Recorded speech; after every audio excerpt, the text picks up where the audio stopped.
for visiting amarpathshala.com. This is a biology lecture, and in today's lecture we are going to discuss about the circulatory system. What is the circulatory system?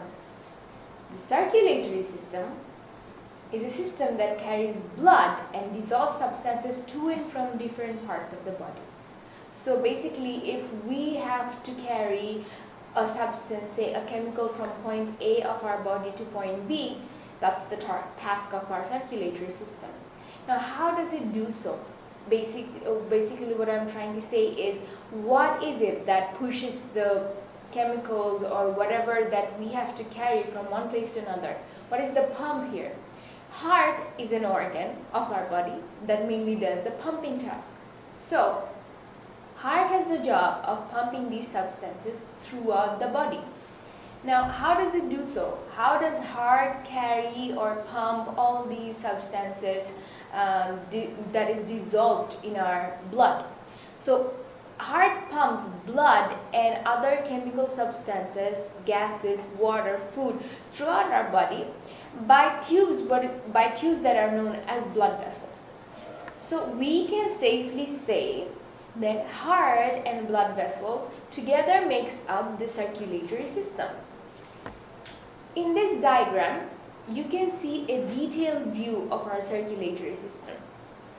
The red tubes carry what is known as oxygenated blood, and the blue tubes carry, these are the blue tubes, see, follow the arrow and you can see that these are the blue tubes that I'm talking about. So the blue tubes carry what are known as the deoxygenated blood. Now guys, if you have followed the lecture of respiratory system, then you will be well aware of the topic of oxygenated blood and deoxygenated blood. But in case you haven't, let me just give you a brief detail that oxygenated blood is when blood from the heart or the circulatory system is being pumped to our lungs, where oxygen from the atmosphere that we inhale dissolves with the blood, and carbon dioxide from our blood escapes into the lungs and that is exhaled out. So when oxygen from the atmosphere dissolves with our blood, it becomes oxygenated. And this oxygenated blood is denoted by, as you can, if you follow this arrow, you can see this is the path of the oxygenated blood, colored red. And this is the path of the deoxygenated blood, colored blue. Deoxygenated blood happens when we respire food materials in our cells and carbon dioxide escapes and mixes with the blood. So, coming back to our topic, the circulatory system, we can see that there are many important vessels that are marked here. The internal carotid artery. This artery carries blood from the heart to our head, to our brain. And then external carotid artery, subclavian artery. This artery carries blood to our pectoral or forelimbs, hands, chest. And then we have the pulmonary vein. See, this is an important vein, guys. Again, if you have followed the lecture of respiratory system, you will be well aware why A, it being a vein, carries oxygenated blood, and B, why it is important. In case you haven't, I will again give you a brief detail that this vein carries blood from the lungs to the heart. Now, we will soon learn when we will discuss about different type of blood vessels why vein is important or what the specific task or route of a vein is. But in here, we will just learn in a short summary that this pulmonary vein carries blood from the lungs to the heart. And since it's coming from the lungs, blood in the pulmonary vein tends to be oxygenated, hence the red color. Then you have the aorta. The aorta is the major artery of our body. It is a huge, thick artery, and it is basically the artery through which blood is pumped out of the heart and spread throughout our body.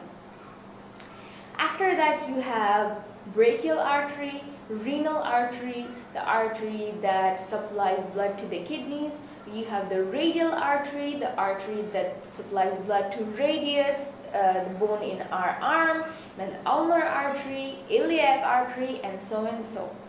So this is a detailed diagram of our complete circulatory system. Moving on. Now, more often than not, you are asked to give a formal definition of any system. For this topic, you might face a question that is asking you for formal definition of a circulatory system. In case of that, what would you say? What would you provide as an answer? As a definition, we can say that circulatory system is a fluid-filled network of tubes or vessels through which materials move between the environment and the cells of a multicellular animal. Now, every system has different characteristics. What are the characteristics of a circulatory system?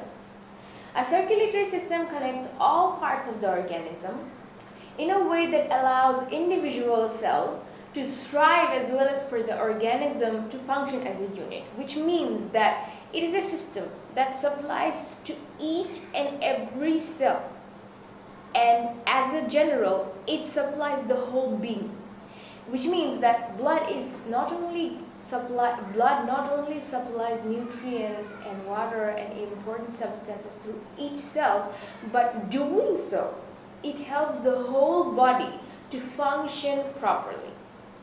And the next characteristic is that it is an entirely closed system, which means that blood does not come in contact with any cell or anything. Basically, guys, the thing is, the only time you see blood pouring out is when you cut or you provide there's a cut somewhere, which means that in case something has happened, blood coming directly in contact with body means that there's something that's wrong, because blood is not supposed to come into contact with the body cells.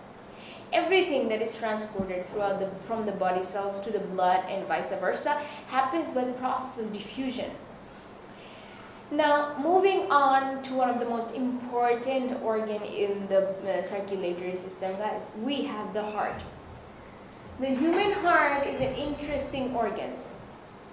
It is its main job is pumping. It pumps substances that is carried by blood throughout our body. And this pumping is completely involuntary. It does it by its own. Nothing controls it other than itself. So if we were to study heart in detail, we will see that the heart is composed of 4 chambers. The upper 2 chambers are known as atria, and the lower down chambers are known as ventricle. So you have the left and the right atria, and you have the left and the right ventricle. Atria is a plural word. The singular of atria is atrium. So the left side of the heart pumps oxygenated blood to supply the body, and the right side of the heart pumps deoxygenated blood to the lungs so that it can be oxygenated. So what exactly does that mean? It means that if it is what is known as the pulmonary circulation. So what happens is that blood from different organs that is deoxygenated is collected via the blood vessels, and this blood is transported to the right part of the heart, the right atrium and the right ventricle. This deoxygenated blood is then pumped to the lungs, where they are oxygenated and returned to the heart via the pulmonary vein. That's the left side of the heart, guys, that we have just discussed. The left side of the heart is usually a bit thicker than the right side, precisely because it has the task of pumping blood throughout our body rather than just to the lungs. So the left side of the heart pumps blood to to the entirety of the body, and the right side just to the lungs. Now, if you see this diagram, you see this is the heart. This diagram is a bit lopsided because this is not exactly drawn to scale A, and B, it's kind of drawn in an inclined manner. So you see this part is the right part of the heart. It is a bit less thicker than the left side of the heart, which is this part. See, this part is a tad bit thicker than this one. And as you can see, the heart has 4 chambers in this diagram, and the 2 atria are marked by the green arrow, as you can see right here. And the ventricles are again marked by the green arrow. This is the right ventricle and this is the left ventricle. This is a vein, or in this case, this is the big vein or vena cava. It brings blood from the body except the lungs. This vein carries blood from all parts of the body except for the lungs. And these are arteries. Arteries are vessels that carries blood away from the heart. These are, if you follow these arrows, these little dark red tubes that are forming a sort of peculiar tattoo-like pattern on the surface of the heart, a like branch tattoo pattern. These are known as coronary arteries. See, every cell, every tissue, every organ that is functioning properly, they need food, they need supplies. And that supply is being provided by blood. And blood is being pumped by heart. Now, I have said that heart is involuntary, as in nothing is controlling it other than itself. It has its own rhythmic motion, its own pattern. It is its own boss. But even that boss, even that heart needs supplies to function, because in the end it's a living tissue, guys. It needs refreshment, needs food to survive. Now, how does it get that supply or that food? That food, supply, or water, whatever it needs, is being provided by these arteries, the coronary arteries, which is heart's own blood supply. Now, in this diagram, we got an idea of the outermost structures of the heart. Now, let's look a bit inside. As you can see, this is the anatomical view of a heart. The arrows depict a definite artery, depict a definite vessel or a definite way that blood moves. For example, this is the artery. The first arrow is showing an artery that carries blood to the lungs. And this artery carries blood to the head and the body. This third arrow shows a vein that carries blood from the lungs to the heart. So this is the pulmonary vein. And the fourth arrow, the green arrow, shows the right atrium. The right atrium is a chamber of the heart where deoxygenated blood comes from the body to this part of the heart. This is the left atrium. This is the part where pulmonary vein supplies blood from the lungs to the heart. Now you see, these are valves. What are valves? Valves are certain structures found inside the heart. Valves are structures that that constrict the blood flow to one chamber only.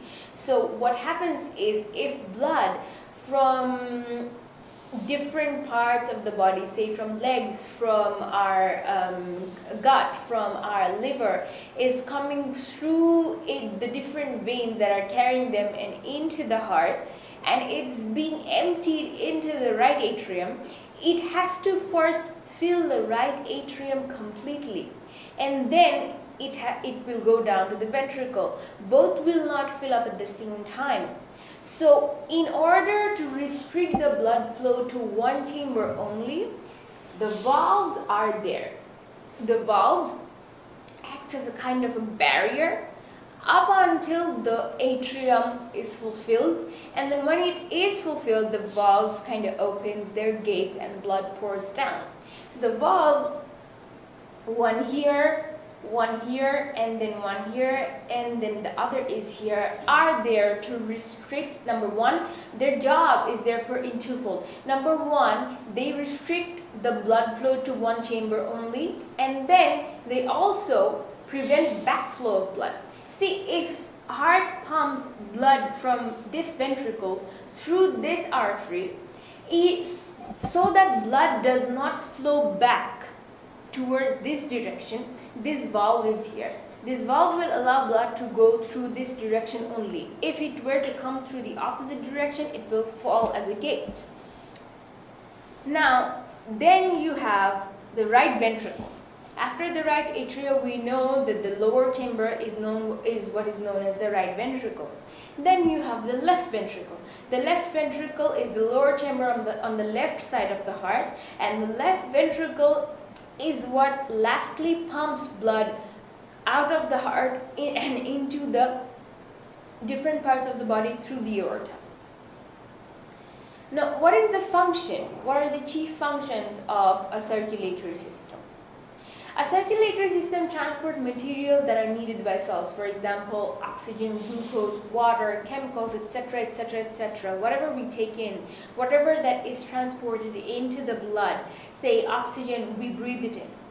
Glucose, we eat it, and then it is broken down in our digestive system, and then it is transported to the blood, and then blood transports it to each and every cell that requires it.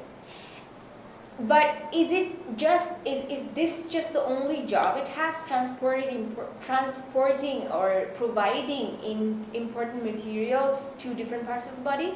Not quite. It also removes excess materials from different parts of the body and transport those excretory materials to organs such as kidneys. And these waste materials that are removed from cells are carbon dioxide. Again, in respiratory system, we learn that carbon dioxide escapes from the cells, and then it is transported via the blood to the lungs, where where gas exchange occurs and oxygen gets in, carbon dioxide gets out. But see here, carbon dioxide is transported from the cells to the lungs by the blood. So in this way, it is acting as a system that also removes excretory materials. As not only carbon dioxide, it does the same thing with urea. Urea is an excretory material that is formed after protein digestion. And urea is unnecessary in our body. In fact, it can be poisonous. So what does blood do with it? When urea is produced, it is absorbed into the blood, and it transports the urea from the point of its production to the kidneys, where they are excreted. What are the major components of the circulatory system then? So far we learned that the major component of the circulatory system is the heart, which continuously pumps blood throughout our body and circulates blood throughout our body. Then we have the networks of tubes. The tubes or the blood vessels, such as the arteries, which carries blood away from the heart, and then you have the veins that carries blood towards the heart. Guys, I cannot stress the importance of you learning the definite distinction between these blood vessels, this to and from. It will sound like a repetitive stance if you were to hear from a lecturer or from a teacher, but when you are facing an exam or when you are learning yourself, you will understand exactly how important this is. So always remember, arteries are blood vessels that carries blood away from the heart, and veins are blood vessels that carries blood towards the heart. Okay? So what is blood then? We have been talking so much about blood so far. What is it? It is a fluid that fills the circulatory system. What is it composed of? This blood, what is it composed of? Blood is mainly composed of a liquid part and solid particulates dissolved in it, and this suspension is so fine, the overall color is a distinctive red. But this distinctive red color comes from a specific type of cell that we will learn about shortly. But for now, let's check out a diagram which details how the circulatory system works. So as you can see, this is the circulatory system. This is much more precise than our previous diagrams. As you can see, this is the part of the heart, the right part of the heart, colored in blue. These are the deoxygenated blood from the legs, blood from the kidneys, the digestive system, liver comes via these vessels into the right part of the heart, and then blood also travels from here to the lung, and then blood from the head also travels through these vessels and right here. So blood fills up this right part of the heart throughout the entirety of our body. And from here, you can, if you follow this particular arrow, you see this blood is taken from the right part, follow here, to the lungs. And from the lungs, see what happened, the color of the vessels changes to red, as in the blood gets oxygenated. And this oxygenated blood is carried via these vessels, pulmonary artery and then aorta, to the rest of the body. See, aorta takes away blood to liver, digestive system, the kidneys, legs, and then the left artery, the left pulmonary artery is the artery that carries blood to the lungs. So this diagram shows how the system works. And so thus far we have discussed that there is our circulatory system is one where a part supplies deoxygenated blood to the lungs, and there is another part that supplies oxygenated blood to our body. So this kind of proves or states that there is a double system or double circulation that is in work. So our circulatory system is a double circulatory system, which means there are two parts. The part where blood is supplied from the body to the heart to the lungs, where they are oxygenated, that part is known as the pulmonary circulation. This part, from where blood travels from the body to the heart to the lungs, this part is known as the pulmonary circulation. See, the right side of the system deals with deoxygenated blood, and this part is what we are calling the pulmonary circulation. And the next part, the part which deals with oxygenated blood, excuse me, the part that deals with oxygenated blood, the red part right here, this part is known as the systemic circulation. In here, the left side of the system deals with oxygenated blood. Blood from the lungs comes to the heart pumps it to the rest of the body, and that part is denoted by red. So this is the pulmonary circulation circuit, and this is the systemic circulation circuit, and these two together combined makes up the double circulation or double circulatory system, which comprises the entirety of our circulatory system. There are some accessory organs that helps the circulation. For example, the lungs, a very important accessory organ. The main function of the lung is to perform the act of gaseous exchange, oxygenation, deoxygenation. Deoxygenated blood goes in, oxygenated blood comes out. So lung is an important accessory organ. Also, another important accessory organ is the kidneys.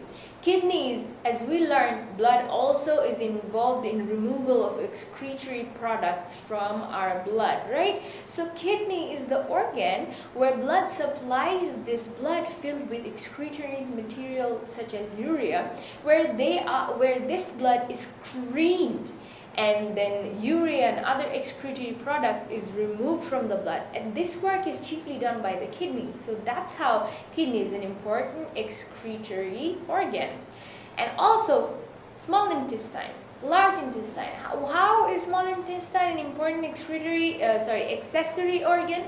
Well, we said that blood carries food materials and transports it to the cells that needs it, right? So where does it get these food materials in the first place? In the digestive system. Where exactly in the digestive system? Chiefly in the small intestine. See, the small intestine is networked by blood capillaries which absorbs the digested food materials.